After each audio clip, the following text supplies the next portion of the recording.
Hello everyone, जय जगन्नाथ। केमती छंदी आपण माने? आशा करछि आपण माने समस्त भलरे थिबे।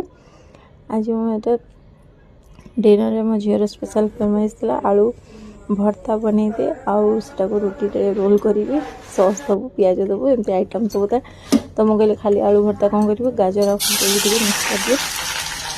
तापर तमरा रेसिपी स्टार्ट हो गला। वीडियो भल लागो तो लाइक एंड कमेंट निश्चय करिवे। पेज रे न फॉलो मध्य करिवे। आम रेसिपीटा केमती भल लगे कमेंट निश्चय जनइबे। सब प्याज को लाल कर भाजी यहाँ गाजर को पीस काटिनी ग्रेट कर पूरा आउ फाइन फुलकोबी को टे हल्का एमती रखी माने बेस ग्रेट करदे गोटे घाटी हो ना, मजा आसेनी। टे गुंड मसला जहाँ भी थी घर यूज करे टे दे आउ हल्का से लंका पाउडर ये मसला टी से एक्स्ट्रा पड़गला किंतु भावुली बाहर कर कि किसी प्रोब्लेम नहीं। आलू देवी तो ठीक हो आउ किसी ऐड कलिनी। टे हल्का भाजी मसलार सेंटा पड़े पकई फिर भाजी गला आलू मिसई बनई रेडी करी।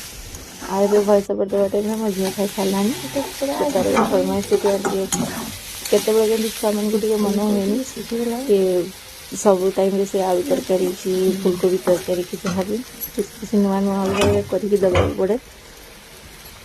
सेमती टे एमती टे चटपटा खायापे भारी मन कि मुझे एवॉइड करे शुणे जल्दी जल्दी कथा कौन कर छुआ मान को तो ये ही भल लगे कि सब तो हेनी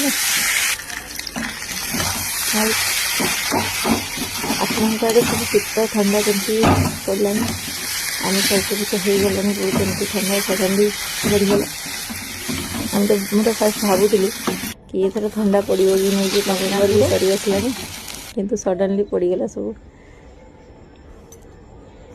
आ रेसिपीटा तुम पूरा चलती फाइनाली मो रोटी बन सारिदेली। यहाँ तार ही आइटमटा रेडी करुँची।